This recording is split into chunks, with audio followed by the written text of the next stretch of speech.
This is the briefing for Wednesday, December 14th. Well, if you've been listening to the briefings, you know my analysis of the stock indices is basically based on the fact that we have been in a downtrend, and the rally off of the October 13th low, this low right here, is a counter trend move, and it has a lot of the characteristics of a counter trend rotation. One of them being that it is on lower volume, and you can see that volume has been was decreasing pretty dramatically going into the high at 410. The other characteristic is that it developed into three steps where there's equality between legs 1 and legs 3. Now, I want to review this very quickly. During this move here, this was a three-step counter trend rotation that projected the third leg to come in right around 390, which is exactly what it did. And then, of course, we got this move and then this bounce. That led me to believe that this was developing into something more complex in terms of time and price, where this was a 1, 2, 3, 1, a 2, and then a 3. And I projected that the 3, where there was equality between legs 1 and 3, would end at the 410 area, and that's exactly what happened. Going back all the way to the 1st of December. Then we got this rotation down to support right at 390, and then of course another bounce up. Now the bounce up, and I want to cover this just very briefly, this bounce was based on CPI number coming in lower than expected, but it was quickly retraced. You can see the gap up that occurred in yesterday's trading, and then of course the rest of the day was a complete sell-off, a little bit of a rotation back up, and then of course we got this move slightly higher in today's trading. Then after the Fed announcement at 2 o'clock Eastern time, and after Powell's comments, we got a little bit of volatility going into the end of the day. You can see the buying candle, the selling candle, the buying candle. So a little bit of volatility as traders were trying to figure out whether value is going to be higher and lower. And I warned in the last couple briefings about news announcements and how they can change the perception of value, and they can change the analysis. So based on what I was looking at, is that I was pretty sure that this was a counter trend rotation. But then when we got this move after the CPI, I kind of strapped myself into my seat wondering whether this was going to develop into something different. But of course the gap up, and then of course the retracement happened, and then after the Fed announcement today, we got a little bit lower low below yesterday's low. Same thing occurred in the Qs or the NASDAQ. You can see three steps, not quite to the degree of price increase that we got in the spiders. 295 was resistance. You can see in yesterday's trading, we traded slightly above that, but reversed almost immediately.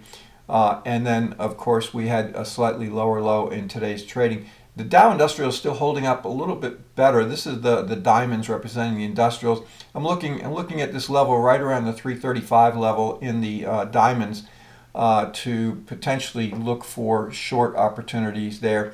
Now, it's important here to understand where support now is. Support is 390 in the spiders. And in the Qs, it's going to come in right around the 280. I had a trend line up here, but I don't know where it went to. But anyway, about 280 in the Qs. And so you can see that really we've been in a rotational pattern, even though we've been slightly higher. And then you can see the move down, then a move back up to 410, then a move back down again. Same thing is occurring in the NASDAQ. You can see the rotational pattern that's occurring.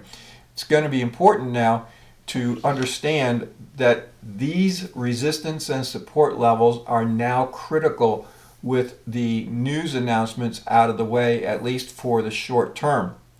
So breaking above 410 in the spiders is going to suggest that my analysis is not correct, and that we're going to see the potential of another resistance level approached.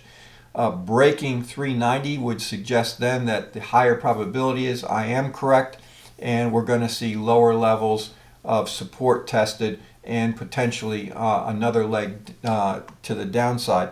Now, looking at where we are, you can see the rotational pattern here in the spiders. The next level of resistance is 430.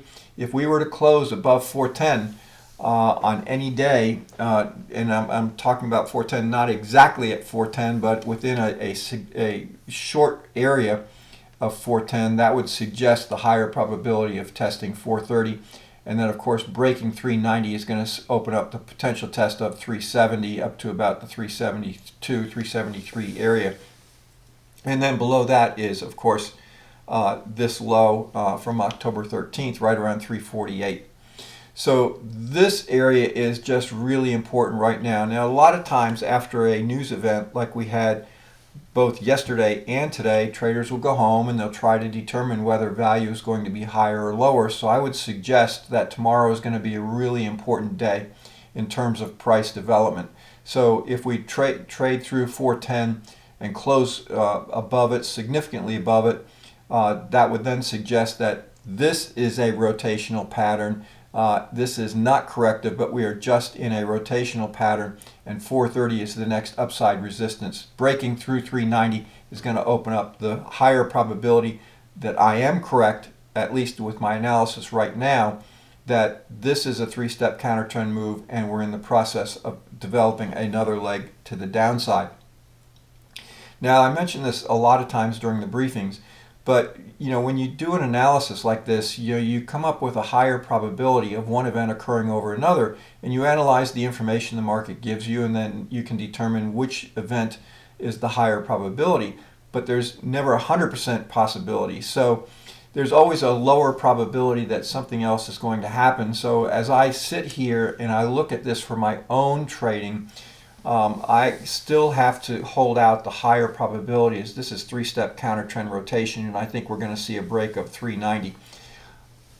The alternative to that would change, that we're going higher, and what would change that analysis or that probability assessment would be closing above the 410 area in the next day or two. And I would say, I'm not talking about closing at 410 or 411 or 410.50. I'm talking about maybe closing around the 414 to 415 area, and then of course that would open up the test of 430, which would then make the higher probability this is a rotational pattern, and then 430 becomes the next very important upside resistance. In the Qs, it's basically the same situation. You can see the rotational pattern. 295 to 300 really upside resistance. 280 really important downside support. Breaking that is going to open up a potential test of 260 and then the October 13th lows. In the Russell, basically the same situation. Rotational patterns occurring.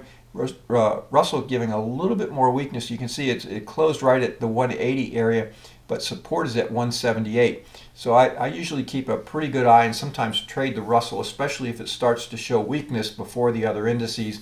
That, along with the transports, would then suggest the potential that we're in the process of seeing some type of rotation back down. 164, 165 is support in the Russell. Now, looking at the overbought and oversold condition, this is where we were yesterday. We were kind of overbought in the NYSE, not so much in the NASDAQ, but basically we're neutral, at least at the end of today. So it does allow for the continuation of a move lower in tomorrow's trading. So really, it's just going to be really important to see what happens within this area. When we get a break outside of this area, I believe it's going to be a pretty good move in the direction of the break, as long as the internals are supporting it and we don't get a false breakout. And we will be able to tell that based on the fact that you get a price breakout and the internals are not confirming it. That would suggest a false breakout and rotation back into the range. Have a great night, and we'll pick this back up tomorrow.